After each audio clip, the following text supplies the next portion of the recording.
Hi there, and welcome to the Coffee with Christine and Goose show. I'm your host, Christine DeGennaro, and I'm joined by my pet duck named Goose. Together, we're here to motivate and inspire you with uplifting daily messages. Grab a cup of tea or coffee, and let's get started with your daily dose of love and caffeination.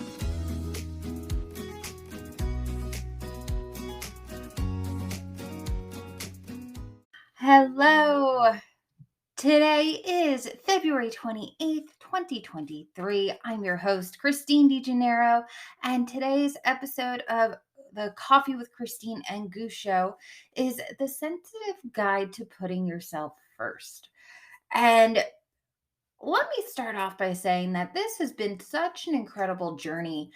The more that I learn about myself, the more that I want to share with you. And it's more so I'm sharing messages that I know I need to hear myself. And so at one point, I decided, actually, it was not too long ago, that I decided that I'm going to put these messages out daily. And they're going to be short, they're going to be sweet, they're going to be to the point, and they're just going to allow me to not only speak to myself, to give myself daily gentle reminders, but to do the same for you. And if you're here and you're listening and you like it, make sure you love it, share it, follow it. This is just to motivate. And if no one hears it, that's okay. If the whole world hears it, that's even better. But these are love letters to myself. And I'm doing this here for me. My messages, I want them to be heard. So that all being said, we are going to dive on into today's topic. But first coffee.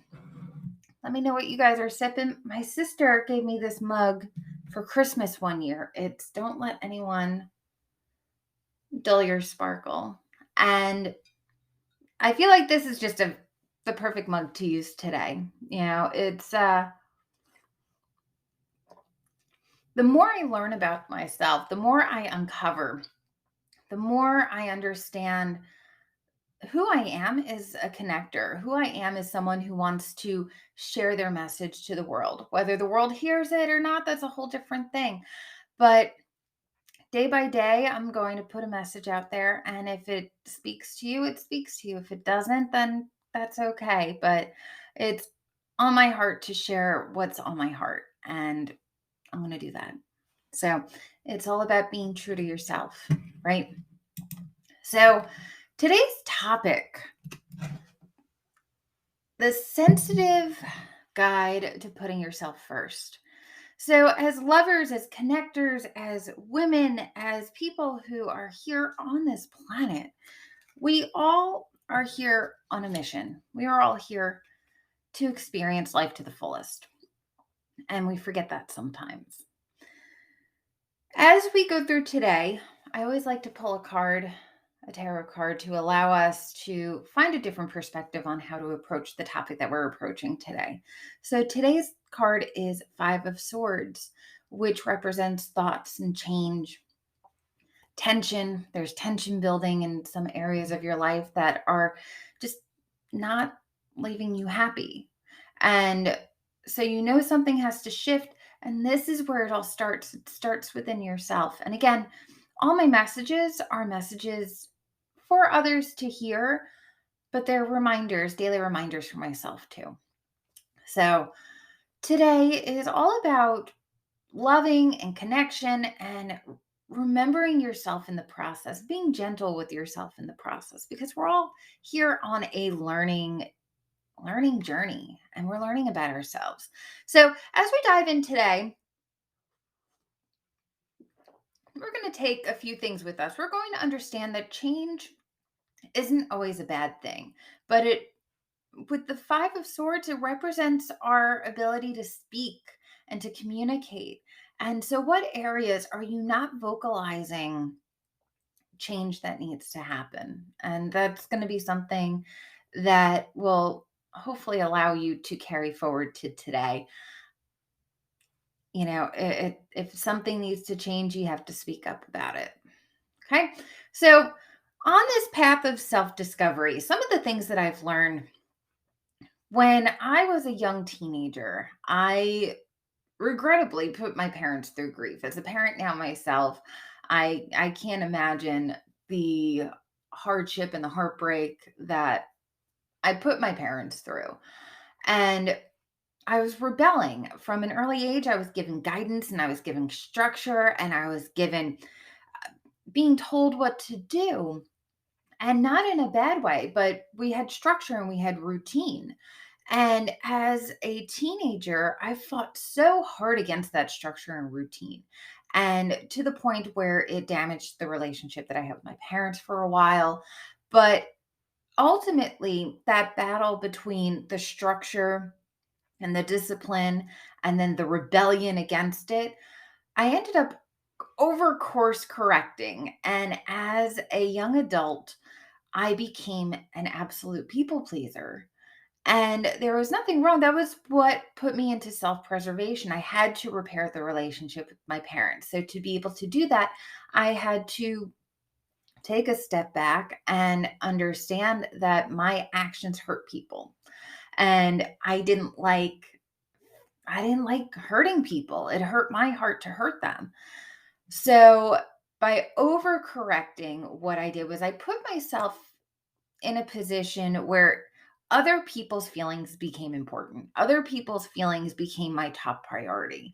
And I won't apologize for that. And I'm not going to do anything to substantially correct that. However, the one thing that I have learned is to allow a certain filter to be put in place. And I'll get into that in just a little bit. But understanding your strengths and understanding your weaknesses and understanding who you are at your core is imperative to you being able to put yourself first. And over the years, I became a retail store manager, not for one, but two stores. And I uncovered the fact that being a retail manager, being in a management position is a very difficult position for me. It's not natural to me. I'm a very natural born follower. I'm happy to engage. And if it doesn't feel right, I will step back. But I'm not a natural born leader. And so that has been a very eye-opening shift. I need that structure and guidance that I had when I was growing up. And it's nice to have someone to give me a basic structure of this is what you should do. But guaranteed, if you tell me this is what I need to do, I'm going to rebel against it because being true to myself, I have to do what's right. And if it doesn't feel right, I'm not going to absorb or connect with it. Does that make sense? So, when we start figuring ourselves up, when we start figuring ourselves out, we start understanding what makes us tick, what triggers us into a reaction versus introvertism, what causes us to pull back. When you step into a role that is uncomfortable, one of the things that I've learned is that for myself, I can't do it alone. And there are a lot of people who don't have that self discipline or that absolute drive to do it alone completely. There are some that can. I know that there's someone very, very close to me who is just completely content with being isolated, completely content with doing things on their own and not getting the input of other people, just figuring it out as they go along. And they pride themselves in that. However, there are some people like myself where we might need a little bit of extra push. We might need that a little bit of accountability because that's what we grew up with. We grew up with that accountability. We grew up with a circle. And this is my tip to you today. All right. If you're coming from a standpoint of you are a people pleaser, you are a caretaker, you know you put yourself last, you know you put everyone else before you. What I want you to do is understand that putting yourself first isn't selfish. It is honestly your only chance of being true to yourself. When you forget, when you get lost in a relationship, in a job, in a parenthood is a great one to lose yourself in. They start calling you mom instead of by your name, right? You start losing yourself in these life transitions, and that's okay. But the thing is, we don't notice it until all of our time we're told, hey, you've changed and you've changed significantly. And sometimes you don't change for the better. And that's because you've lost yourself. And it has been such a gradual process of conditioning and adapting to not only what you think is right, but other people's opinions in the process. So, the biggest tip is for you to build your circle. Build your circle of people who don't let you forget who you are. So, that looks like family. That starts with your family. It starts with those closest to you. But it's important for us to also understand that family doesn't always know how to support you. Those closest to you don't always know what you need and how you need it. And instead of maybe discouraging you, they don't say anything. There's no support. And that's okay. That's where you start building your outer circle. You start finding friends who are like minded. So, if you're a mom and you're exhausted, build a circle of friends who are moms who also get it. Maybe you guys can trade off watching the kids every other day, or play dates and alternate play dates, and find ways to build your circle with people who can support you. This looks like this in entrepreneurship, getting involved in masterminds, getting involved in networking events and meetings. And as an introvert, I'll be honest, that scares the absolute crud out of me, because having to open myself up, having to network with people that I normally wouldn't network with, and some high powered people, it's terrifying. But at the same time, my dad used to say this, and I don't know where he heard it. I'm sure he heard it from some amazing guru, because he was always listening to self-improvement tapes. Surround yourself with the top 5 people that you want to be.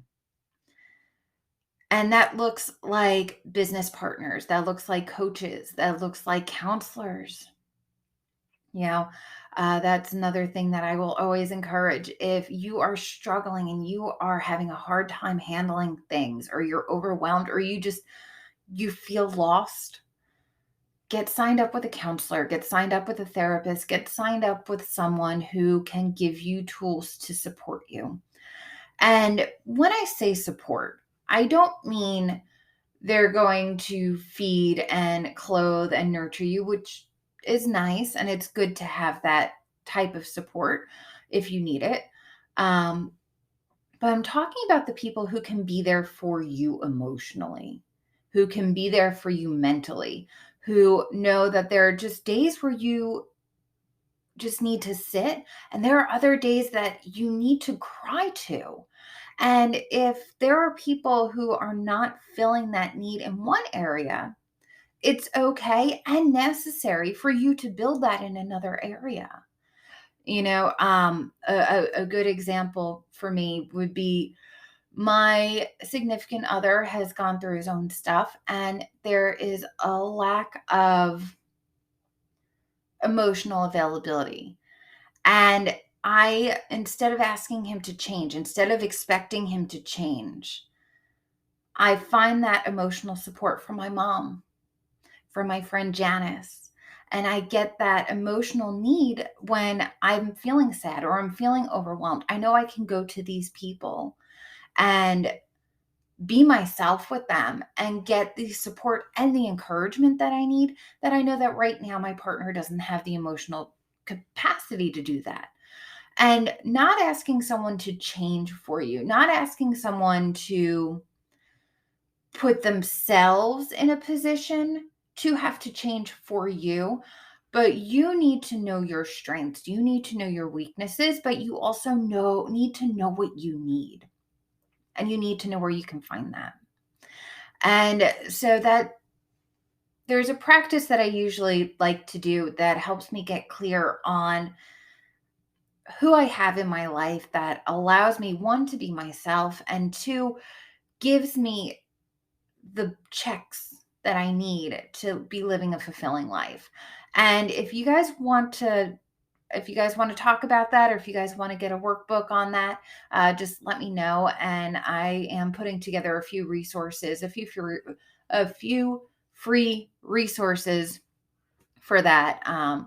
And then that way, you guys have a little bit of something. I came up with that on the fly. So we're going to be putting that on as a work in progress. All right. So here's the thing. It's not selfish for you to put yourself first. In fact, you need to know how to put yourself first, because that's what makes everything else fall into place around you. And I am a prime example of getting lost. I am a prime example of feeling insignificant at times. There are times and there are days where you just can't, you don't feel like you have it together. And those are the days that you can reach out to someone to fill your cup. However, it's also good to know what you can do on your own, because you might not always be able to reach out to those people. So make sure you have something that you can do too that is going to fill that cup for you. We are loving people. We are here for a reason. A lot of us don't know the reason, and some of us do know our reasons. Mine is to be here every day and sharing love, putting out love. And when we step into ourselves and we find ourselves, it might push some people away and it might bring others in. And whatever happens, being comfortable with yourself allows you to be okay with whatever that is, whatever that means, whatever that feels like. It's necessary to put yourself first, to grow, to remember who you are. So, gentle reminder, if you are feeling lost, if you're feeling overwhelmed, if you're feeling like just you don't have it together, one, you're not alone.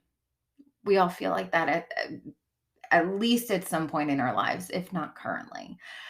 And two, reach out for help, whether it's a counselor, a therapist, a coach, a mentor, a friend, a family member, whoever you have in your corner, whoever you have in your life that you can reach out to. Make sure you're communicating with them and make sure that you are allowing them to help you tap into who you are. They're going to be the people who help you remember who you are when you forget. Best advice, build your circle.